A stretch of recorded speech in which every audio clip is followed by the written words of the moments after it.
Well, good evening, OCPS families. We are so excited that you were able to join us tonight for another Parent Academy that focuses on the resources and the information that you need to have in order to help plan your child's future. So, this evening, we are going to be focusing on paying for college, financial aid, and we are very excited to welcome Mr. Steve Booker, who is the financial aid director at Rollins College. And we also have Ms. Tamika Martin, who is the financial aid director at Valencia College. Um, Thank you so much for joining us, Steve and Tamika. I'm very excited that our families are going to benefit from your expertise and your information. When we were talking, Tamika, I was really excited to see that you had shared with us some of the financial aid myths. And so I would love to start with that, just because I think sometimes parents, make assumptions and could be missing out on some great opportunities. Absolutely, Victoria. Thanks for that great introduction. Welcome, everyone. Thank you for taking the time out of your busy schedules to be here with us. So, financial aid can be very overwhelming to many people. So, we did want to get this started with some of the financial aid myths. And the first one is you won't receive financial aid because of how much money your parents make. That isn't necessarily true because although you may not be eligible for grants, you are always going to be eligible for student loans as long as you meet the minimum requirements, such as the GPA requirements, the 6 credit hours, so on and so forth. So if you're not eligible for grants and you need to take advantage of student loans, that is an option for you. So please don't ever think that your parents make too much money or they don't make enough money, because that's also something that students do think. Um, Please complete the financial aid application and see what you're eligible for. At our institutions, we'd be more than happy to assist you with walking through that process. The second myth is that the FAFSA application is difficult to complete.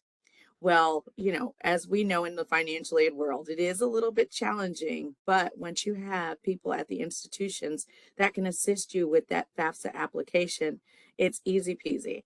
So if you connect with someone that is at your school, they normally have in-person FAFSA completion events, virtual FAFSA completion events.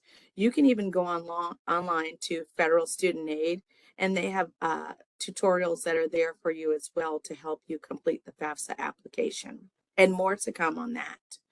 Um, Another myth is that you must complete the free application for federal student aid only one time. That is not true. You need to complete the federal application for student aid every single year. So please make sure that you remember that, okay? The next myth that we have is your parents are not supporting you in college, so you don't have to include their income on the FAFSA.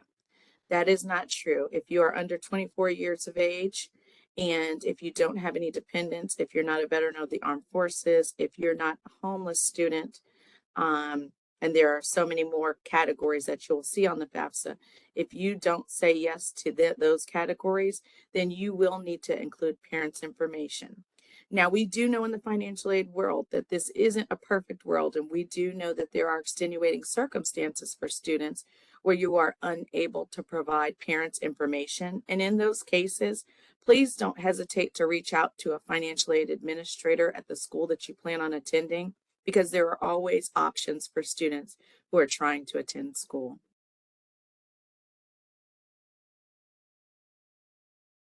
Thank you so much for sharing that. I'm really glad that we were able to go ahead and kind of get that out in the open. And then we're going to Yes, go ahead then absolutely. and jump into our financial aid 101. So let's talk about the agenda. We're going to at least define financial aid for everyone, talk about who's eligible, look at sources of financial aid, and talk about how you apply, how you are awarded, and what financial aid award types there are. Also looking at scholarships and outside resources and our jobs available, and then some financial aid tips. So as we go into this, and we talk about what is financial aid, Steve, can you share with our parents, like exactly how would you define financial aid for them? Certainly. So financial aid really are the funds that are out there to help support students and families pay for college. So you know what it's going to cost to go to a school. You can find that cost online. And financial aid is really there to bridge the gap between what it costs and what a family can afford. So most of the financial aid that's out there is going to be need-based, meaning there's some additional forms that you need to file to see what you qualify for. But there are some merit-based funds that we'll talk about a little bit later and provide some tips and tricks and how to get those. Awesome. Also, we want to talk about who is eligible. So, Tamika, who is eligible? So students that are eligible are U.S. citizens and eligible non-citizens. And If there's exactly what does that mean? And what that means is if you cannot have, you need to have either a green card, permanent resident card, and you have to be, or you have to be a United States citizen, meaning that you are born within the United States.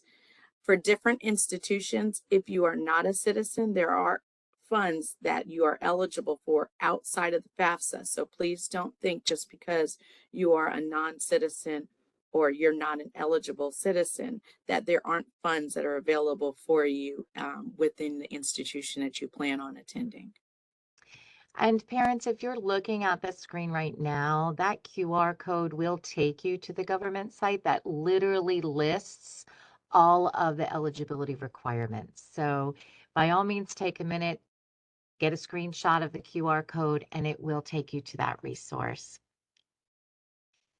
We also wanted to talk about, so where does it come from? And when we talk about the different, I guess, pots of money that schools are going to be pulling from.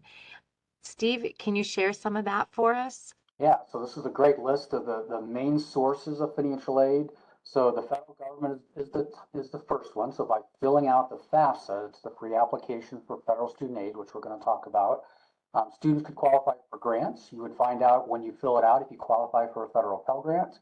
It'll also tell you about work study, the average work study award at the schools that you've listed there, and then if you're eligible for loans with the federal government. Students are eligible up to 5,500 as a first year student.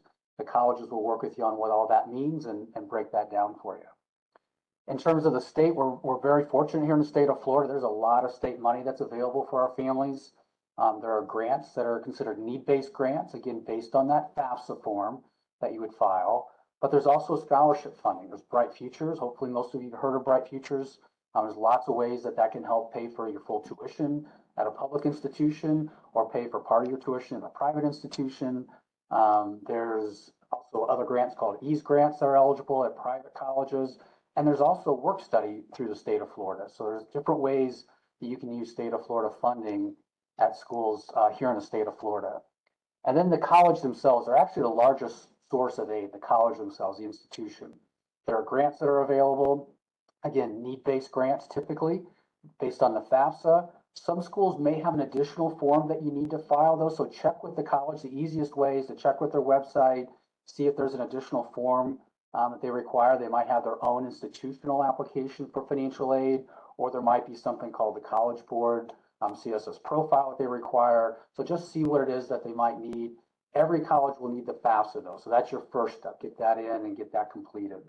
The other type of aid at the institution are scholarships, and that's going to be a large source of aid for students. So for a lot of schools, it's just the admission application, but many schools do require an additional application. So make sure you check with the school. Again, the website's your friend. Check it out, see what applications they need, if there are deadlines that they need you to get those scholarship applications in, and make sure you meet those deadlines. The other source that we didn't list on this screen here are private sources or outside scholarships. We refer to them as local scholarships, called like the Kiwanis Club or your Walmart and Kohl's and places like that offer scholarships. There's lots of great scholarship search engines that are out there that your family can take advantage of. They're free to use. They'll help you find some of those sources and some of those dollars that are available. I know Valencia has some great resources as well to help find those outside scholarships. If I could kind of deviate here a second and tell just a quick story that I like to share with folks on private aid.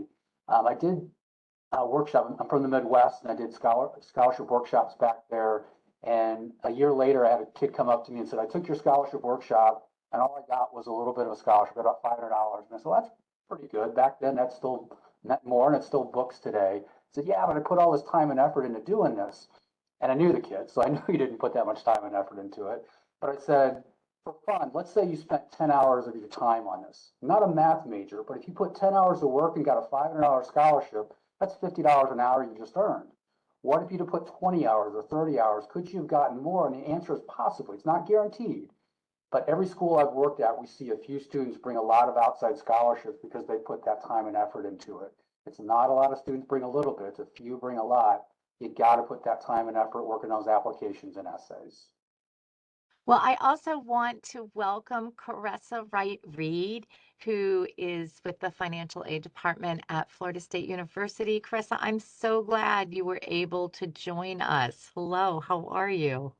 Thank you so much. I had to get my IT guys to allow me to get access to WebEx. Well, I'm really glad they allowed you to join us. We are working through the slides that you had sent. So at this point, uh, if you want to go ahead and take over and start us off with this particular slide, that would be great. That's no problem. With this slide, is very important that you guys visit the studentaid.gov website. With this website, you'll be able to establish your what they call your secure PIN. So this is your FSA ID. Every student and every parent will need an FSA ID. With the new FAFSA that is slowly approaching us and hopefully will be available on the 31st of this month, make sure that each contributor, which is now what they are now calling parents, have an FSA ID. And this is where you guys will go to establish that. I've been telling all my seniors and rising students coming in that right now will be the time that you guys should try to go out there to establish these PIN numbers with the FSAID.gov website. During this time will be more beneficial to you all due to the fact that they're not overwhelmed with calls, they're not overwhelmed with tickets, they're not overwhelmed with trying to configure new FSA IDs for those parents who may have had one 9, 10 years ago. So right now will be the main time for you guys to go out there to establish the FSA IDs.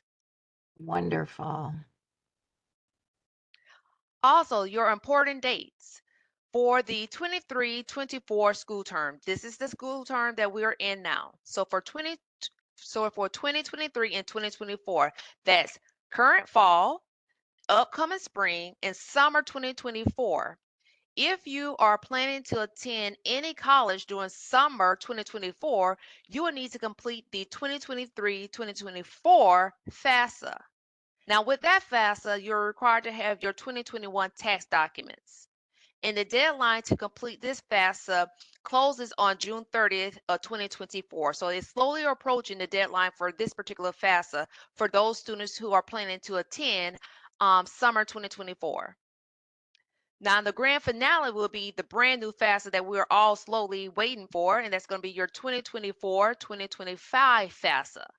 With that FAFSA, it will be for the upcoming fall 2024, the future spring 2025, and the future summer 2025.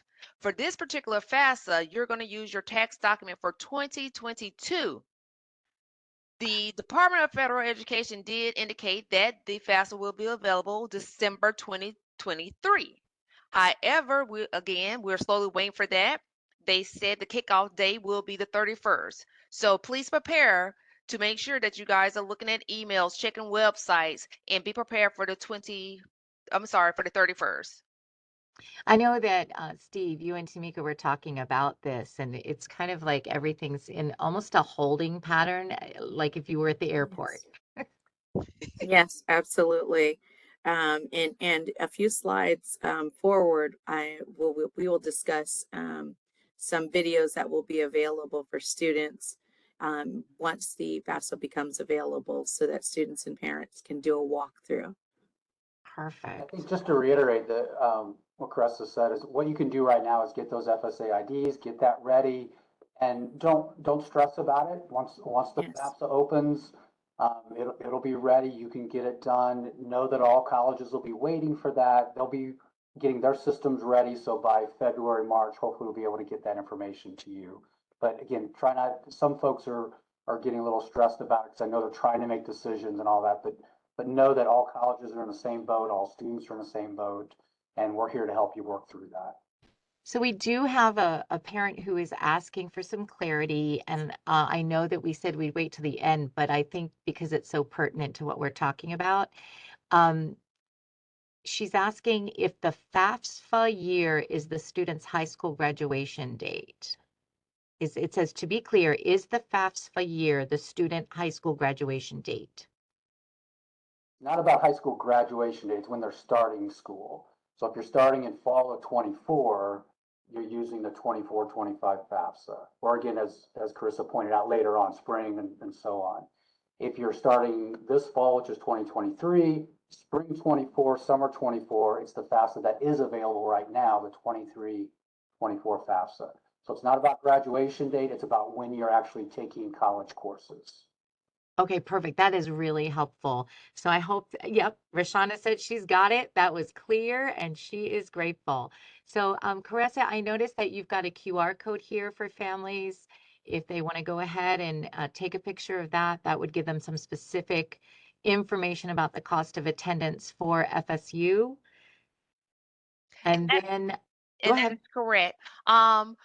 Again, during my presentations throughout, keep in mind that the information that we are sharing is information that you can actually take to any university or any college to utilize. The information is not going to change. The only thing that changes is the color of the school. So if we're going in gold and they're orange and blue, the information is still the same. And with this particular slide, I always want parents to know that the cost of attendance for every school, we estimate on the high cost, on the high end. However, if your student is not going to be the student that's going to need the suite style dorm, or they're not going to need the most wealthiest meal plan, then your cost of attendance and structure is going to change based on your personal preferences. Books and materials. Students are getting smart. They're renting books now. They're going to cheaper places now. They're not going to the traditional bookstore on campus to purchase books. So that saves you money as well. Transportation and personal expenses. I myself, I drink Starbucks 2 times a day. So if your student is doing that, just know that the personal expenses are going to increase. If they don't do laundry, I don't do laundry. So I drop it off. That's an additional cost. So keep in mind that this cost of attendance can fluctuate. It can go up to the highest or it can go down to the lowest, depending on your student and how you guys map out that personal cost of attendance for you all. If I could jump in for just a second, you can go back to that. One thing Sure. that's important to note for every school on that slide, there are what's called direct costs and indirect costs. So direct costs are things that the school is going to bill you for, like tuition, the fees. If you're on campus, the housing and food costs. If you're off campus or living with parents, those are all estimates. Same with books and transportation. All those aren't things that the school is going to bill you for, but we want to make sure you know about those because you are going to spend those in some way, shape, or form.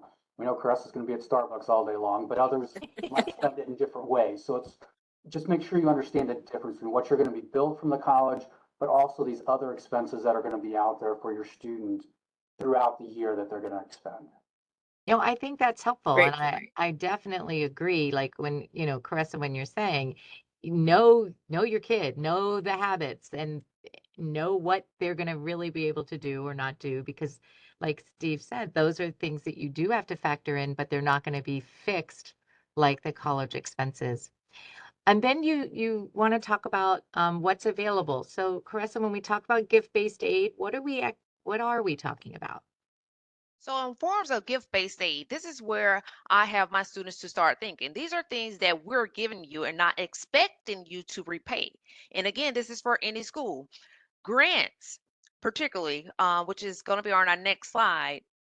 For those students who are receiving grants, those are monies that do not have to be repaid. There's the federal Pell Grant that is available to all students who are eligible to receive the federal Pell Grant. You have the Federal Supplemental Education Opportunity Grant.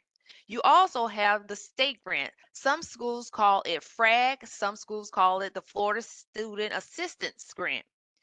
Some schools also establish institutional grants. For FSU, we have several types of institutional grants that students may be eligible for to receive in their first award package.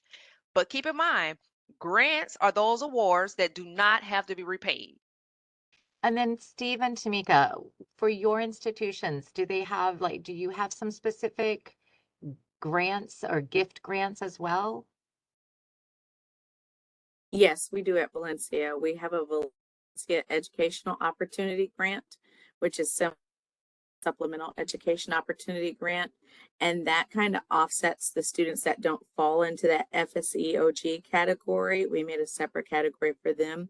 We also have something that's called the Valencia College Grant. And for that grant, that's a grant that we use to help students who may be undocumented students who are unable to complete the FAFSA and things like that. So we do have many institutional scholarship. We have a Bridges scholarship and we have an honor scholarship that's available at Valencia College as well. Yeah, and we're similar. We offer lots of institutional funding, need-based grants, scholarships, all the things there, state grants, as Carissa was mentioning, and all the federal programs are available as well. I saw a So, question come through the chat about when are these awarded. yes, yes. So scholarships in general are at the time of admission, but again, some schools have different applications, so that's where you want to just check to see if there are other scholarships that you can apply for after admission. And then the grants, the need-based grants, happen once you've done the FAFSA. You have to be admitted, so make sure you've done all the admission stuff. And then when that school is ready to send out their financial aid offer letters, which you guys can talk about yours. I think it's usually early spring, so January, February, March, somewhere in that time frame for most schools. This year is going to be a little bit different because of the fun we're having with FAFSA. So it'll probably be February, March, April. But if there's 11th grade families on this call, normally you do the FAFSA in October and you could get your financial aid offers a little bit sooner. Yes.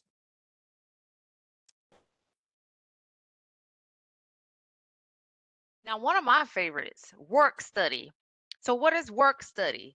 Students are able to find employment on campus. I always trigger my students to look at what they are in school for. If you're in for music, dance, athletics, if you're here for education, if you're here for nursing, if you're here for business, I always encourage my students to go after those specific departments to find out if there's available employment. Now, in order to get work study, you must again apply with your FAFSA. The FAFSA will determine if you're eligible to receive work study. Work study is just like any regular job. You get paid every 2 weeks. So if you go to work, you get paid. If you don't go to work, you don't get paid that week. And for FSU, the rate of pay differs depending on your department.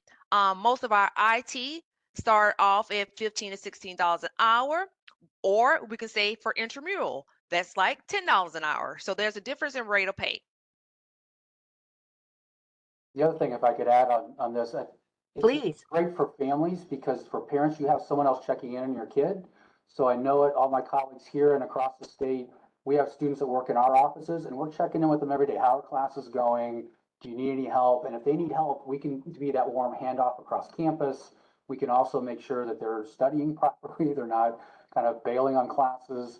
And if they need time off, they're a student first. So they absolutely get it. So again, whereas if you have a job off campus, it's just a little bit harder to manage all that. So it's a great opportunity for your students to get that experience. And then when they graduate, I know I've been a reference for a lot of my students. I think you all have as well. So it's a great way that they can refer back and say, how did this person do in your office? And I can speak to that. And I know, again, colleagues can do that as well. So it's just a great opportunity for students. And thank you, Carissa and Steve. I just want to add to that. Many of the students who have been work study students within our office and throughout the campus or throughout the college, they've gone on to either get a permanent, a part-time position or full-time positions.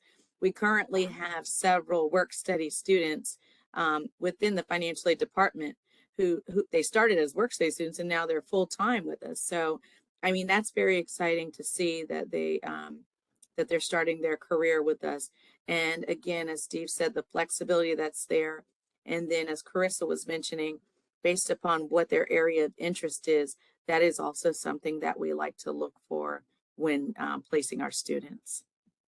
It's no doubt it's a great opportunity. And I also think that, when you're talking about, particularly if you're sending your child away to college, it also helps to just put some structure, and it's easy when you're going away to college and now all of a sudden you've got a little more freedom than maybe you did have to have someone looking, out for you and to be able to have some structure that goes in your day.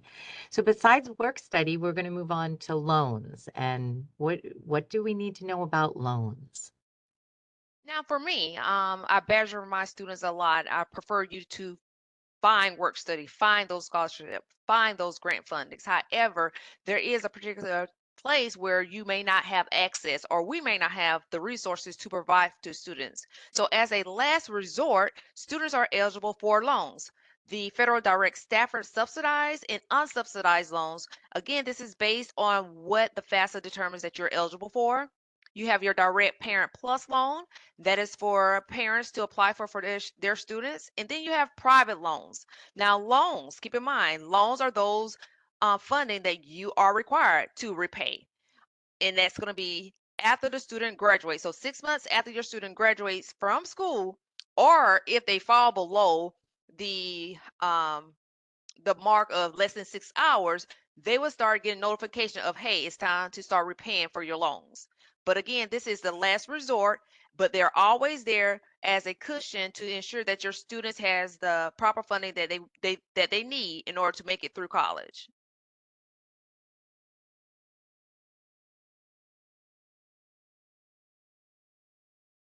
Scholarships. I always market my students to sell themselves, network, make connections, especially in your community. So scholarships are those funds that you do not have to repay.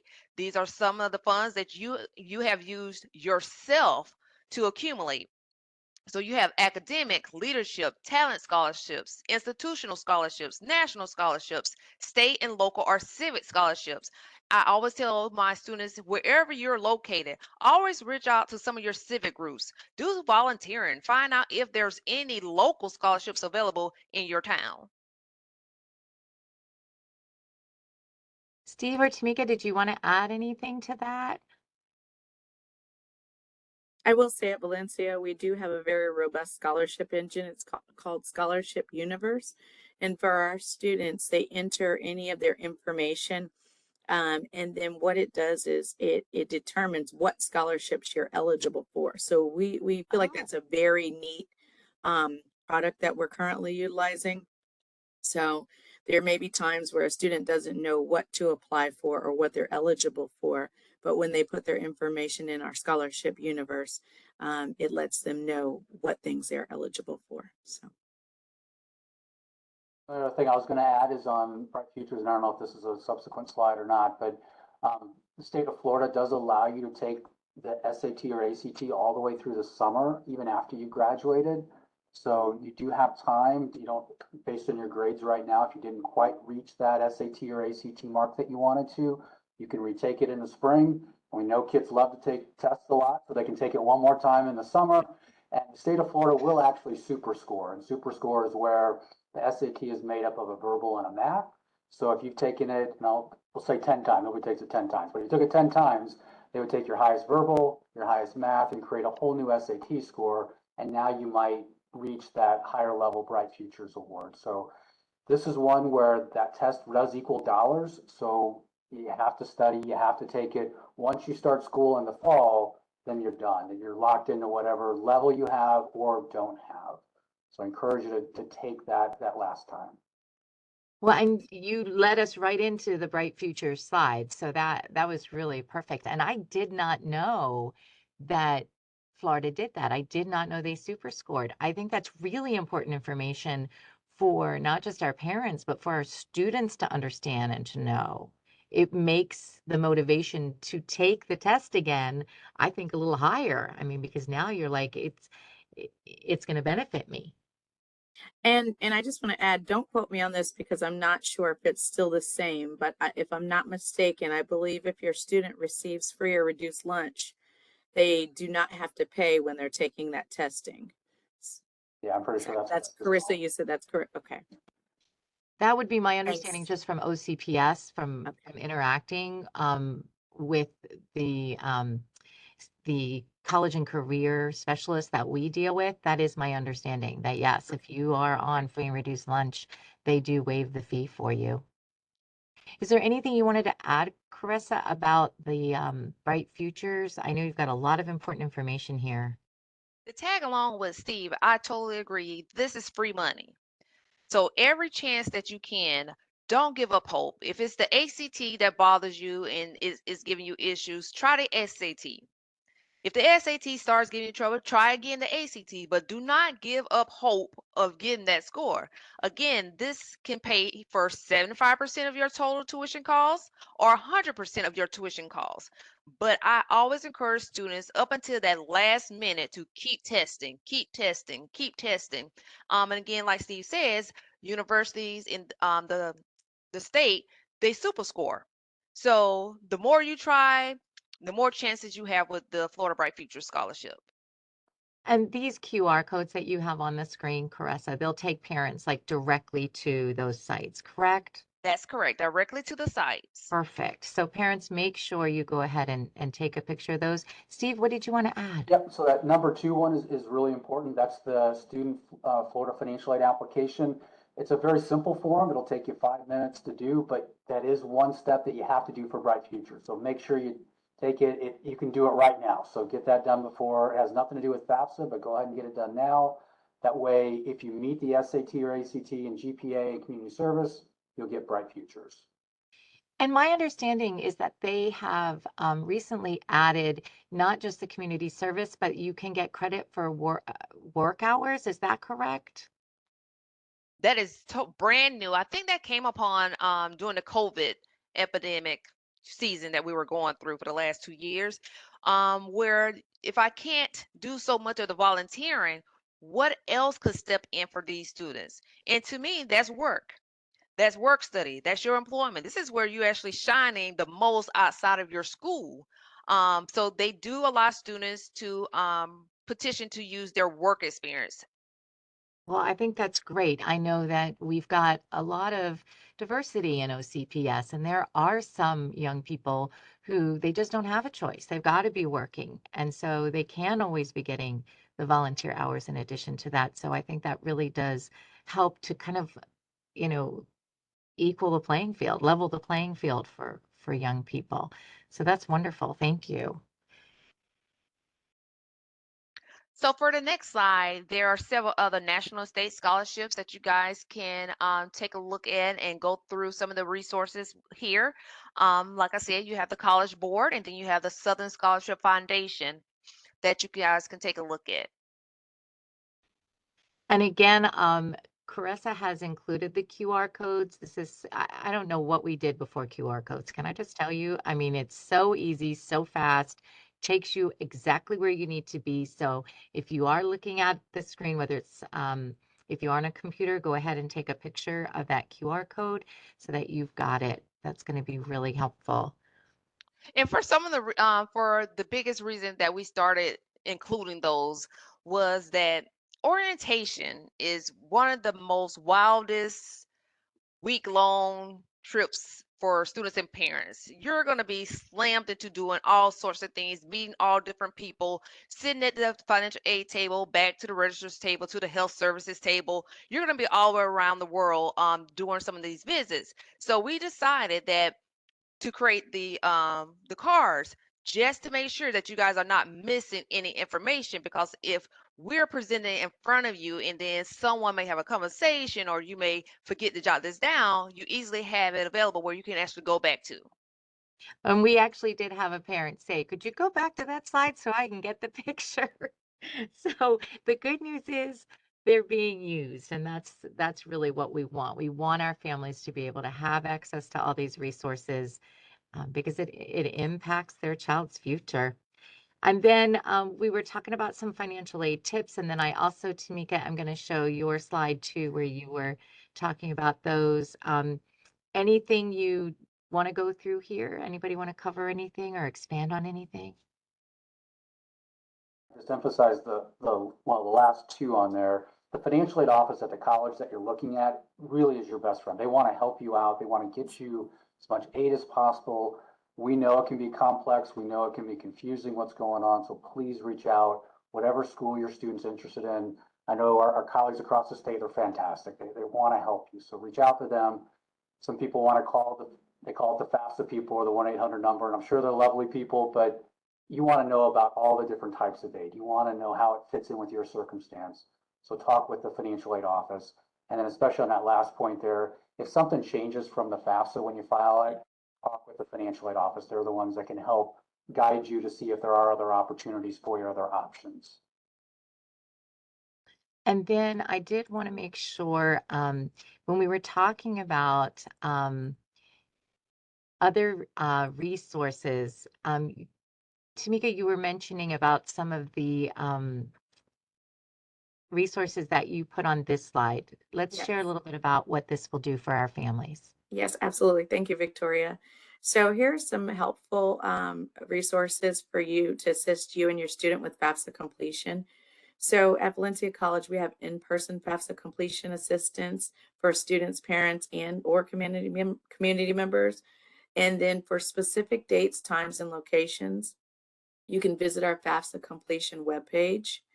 In addition to those in-person events that we will host for you all, we also have created videos for the FSA ID creation. And we also have a student and parent walkthrough of the 2024-2025 FAFSA. So Victoria, if you'd like, you can actually click on that link Oh, so that we can great. give them an idea Um, or open I, the link. I don't, let me see what I can Does do. it allow you to open it? It is not. I think Okay. because it's being shared from the file. Okay, so if you all are interested, you can go on and you can copy and paste that link into your browser, and it shares with you upcoming events. We have in-person events that will be happening in February 2024, and then we also, as I was sharing, we have the FSA ID creation video that's on our website that just went live today, and the 2024 parent and student walkthrough videos. And this takes you through the financial aid application question by question. So it's very personable, it's very easy, and we hope that you find it very convenient for you and your student. You know, not everyone is able to come into campus to get that one-on-one assistance. And if you aren't, that video is there for you. Also, if you ever come into our virtual spaces at Valencia website, we will assist you with the financial aid application as well. That does not mean that you have to attend Valencia College. We would love for you to attend Valencia College, but if you do not attend Valencia College, our main goal is that you complete the FAFSA so that we don't leave any money left on the table, and we want to contribute to the success of your student. So Tamika, I was able to go ahead. I Okay. literally just opened up another window Okay. and Awesome. was able to go ahead and just copy that um, the address. Okay. So is it the other one you wanted me to? It's the same one, correct? Yes, it's the same one. Okay, Yes. perfect. I just Yeah. wanted to make sure that we did drop the link in for everyone. So Yes. um, it looks amazing. So parents, Yes. it's worth a visit. I would definitely click in Yes. there. We're very, very excited. Federal Student Aid does produce videos for students and parents. This one, we utilize the talent on our team. So it is a staff member that did the walkthrough. Oh, And wow. again, we tried to make it very personable for students and parents because we do know that completing the FAFSA can seem like a daunting experience. But hopefully, once you review these videos or you come into one of our in-person events, you will see that it's the opposite. Well, thank you. I'm really glad we could share that. I also wanted to make sure in terms of just contact information, um, this is the contact information for Caressa. I can drop the your email addresses, contact information for both um, Steve, who's at Rollins, and Tamika, who's at Valencia, to make sure Absolutely. that you have that as well. And that's also in the chat.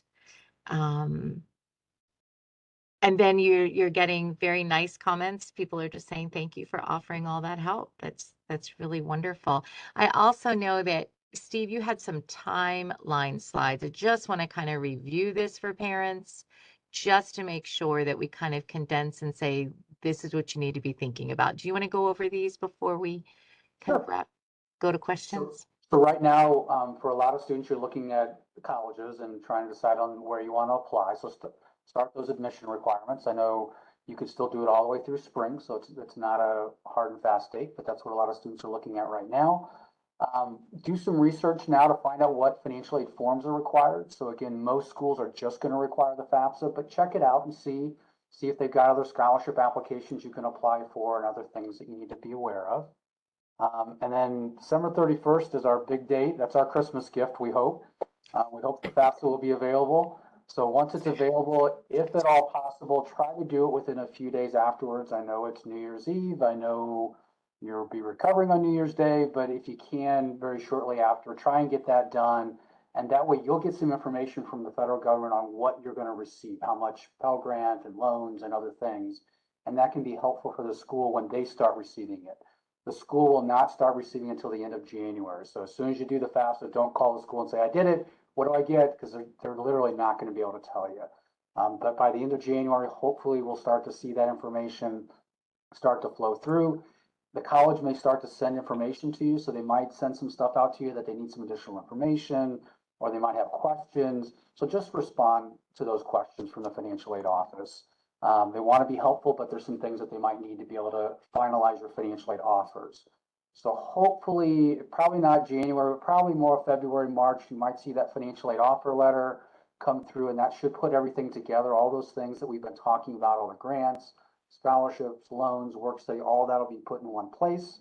So you'll have that information that you need, and you can reply to those. Some of those do require you to accept, like the loans or work study, to accept those. Scholarships might require some additional steps. For some schools, May 1st is the admission deadline, not all schools. So again, just check with the school. There are a lot that are rolling and there's not that hard date, but if there is, just make sure you've reached out to them, make sure you've gotten all the information that you're looking for. If you haven't seen that financial aid offer, I'd encourage you to reach out to the financial aid office because you don't want to commit to a college without knowing what your cost is. So try and get that information ahead of time, and then see if there's other information that you need to do. And then hopefully over the summer, you'll start to notify the school of all those outside scholarships that you all get and help bring down that cost. For those Well, I know 11th graders in the room, this timeline moves up a little bit. So the FAFSA actually comes available in October. And as Caressa mentioned earlier, the FAFSA is every year. So even though you're going to do it on December 31st or thereafter, very quickly in October, you're going to do it again for your student's second year of college. we do have a parent asking, with the FAFSA not opening until the end of the year with these deadlines, will these deadlines still be adhered roughly? It's, again, these aren't deadlines, these are sort of guidelines to look for. And we're hoping that it stays like this, but again, the FAFSA will come open on December 31st, is what we've been told. The data may flow a little bit later though. It just depends on the federal government and how quickly we can get the information. So it's Okay. up to the schools in getting that information to you. Yeah. Thank you. And Chris, I noticed you also added an additional resource regarding the FAFSA. So parents, please make sure you are checking in the chat because that's our ability to drop in some of the links to these resources. And then I think a lot of these we've been dropping in. So these were some more helpful websites that I know Steve had shared. Um, I would love to, if there are any other questions, I feel like parents have been pretty good about just dropping in as we go.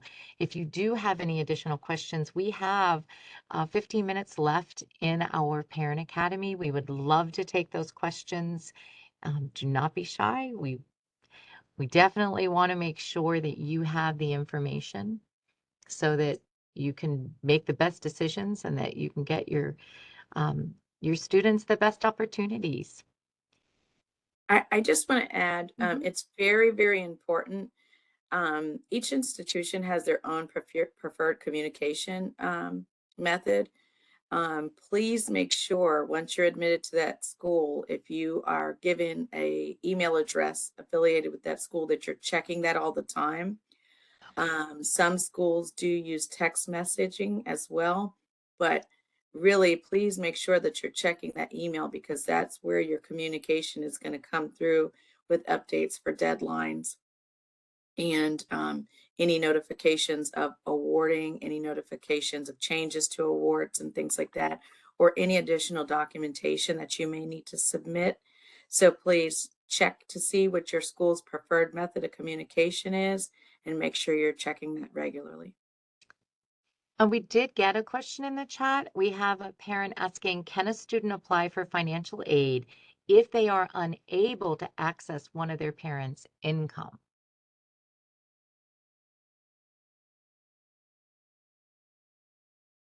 Yes, the answer would be yes to that. You would have to reach out to that financial aid administrator at the school that you plan on attending. And then we would discuss what that extenuating circumstance is. You may have a parent who is separated and maybe not divorced, or you may have a parent who isn't in the household, or they were never married, kind of thing. So it just truly depends on your unique circumstance. Carissa and And Steve, would you agree on that? Yep, I was just gonna add that this year on the FAFSA, they're gonna do, they're calling it the Parent Wizard, so we're all excited to see what this is gonna look like. oh, It's gonna help the student figure out what parents that they're gonna use, that need to be on the FAFSA, so hopefully that'll help guide the student, and they'll list an email and some contact information, so that way the parent can complete it. But Tamika's exactly right, though, if you can't access that parent for some reason, or that parent's not available, contact the financial aid office and they'll see what extenuating circumstances are available. and I also have Elise, you were asking how early can students apply?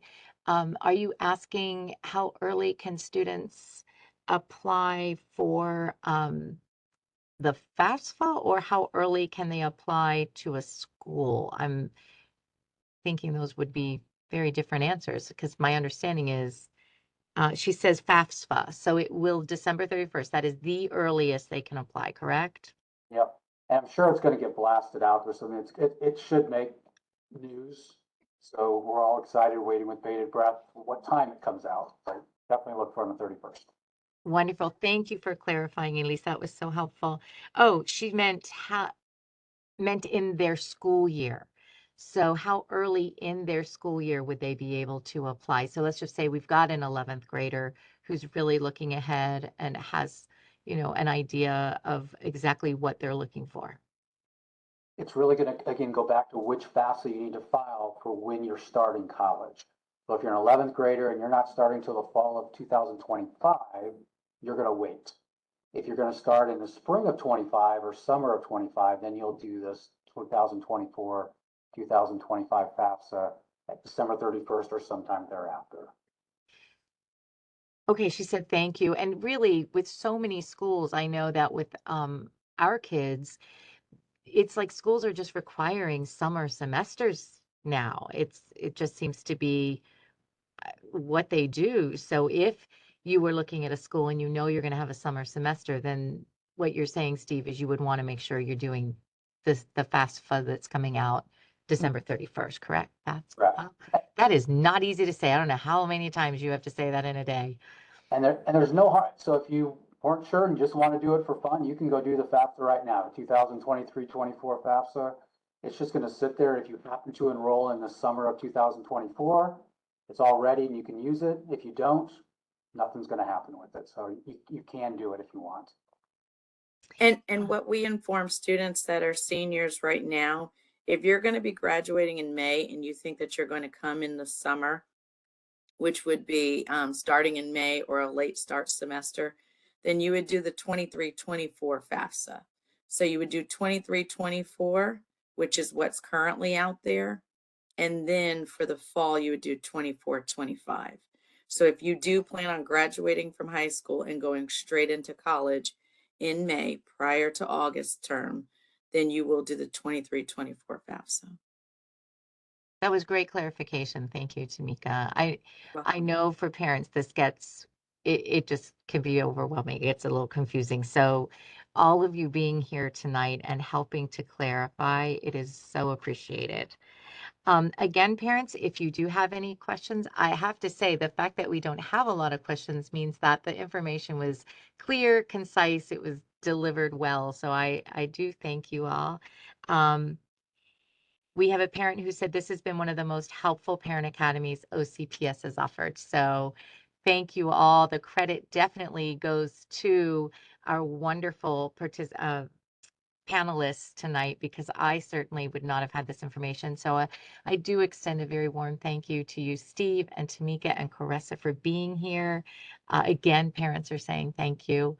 So this obviously was very helpful and definitely was needed. So we thank you for your time. I have dropped, just to let parents know, I did drop a link to a brief survey. If you would take the time to please complete that survey. We look at it, we take your feedback seriously and use it to impact future virtual parent academies. We also, I'm going to drop in the link, I'm going to shamelessly plug our parent academies. Our next in-person parent academy will be February 3rd, and it's going to be titled Championing Your Child, Getting Them What They Need When They Need It. It's going to be held at Apopka High School, and it's from 10 to 2. So please, by all means, take some time to take a look at our website, parentacademy.ocps.net, and sign up and register for future parent academies. Before we sign off and say goodbye to our families, is there anything else that any of you would want to say before we uh, bid farewell? I was just going to say, enjoy this time, enjoy the college search, enjoy finding the best school for your students. And again, shameless plug for the financial aid office. We're the best office on campus. So talk with all of us. We want to help you. Again, whatever school you're looking at, they're fantastic folks. Steve tells no lies. He's honest. He tells no lies at all. That is the truth. We did just get another question that came in. It said, how can the OCPS College and Career Center help students and families prepare for college? What do they offer? I'm going to let you know that every high school, we have 22 traditional high schools here in OCPS, and every one of them does have a college and career specialist on campus. So by all means, call the front office tomorrow morning, ask who your college and career specialist is. You can either talk to them over the phone or make an appointment to actually see them, because the information that we're sharing, they guide the virtual parent academies that we put together for any of our post-secondary series. So, I mean, post-high school series. So I would definitely say reach out to them at your school. They would be able to also share additional resources. You're so welcome. Again, thank you all so much for your time, and parents, thank you for participating. We look forward to our next opportunity to be able to spend some time with you. Have a wonderful night and a happy holiday season to everyone. Thank you, everyone. Have a good evening.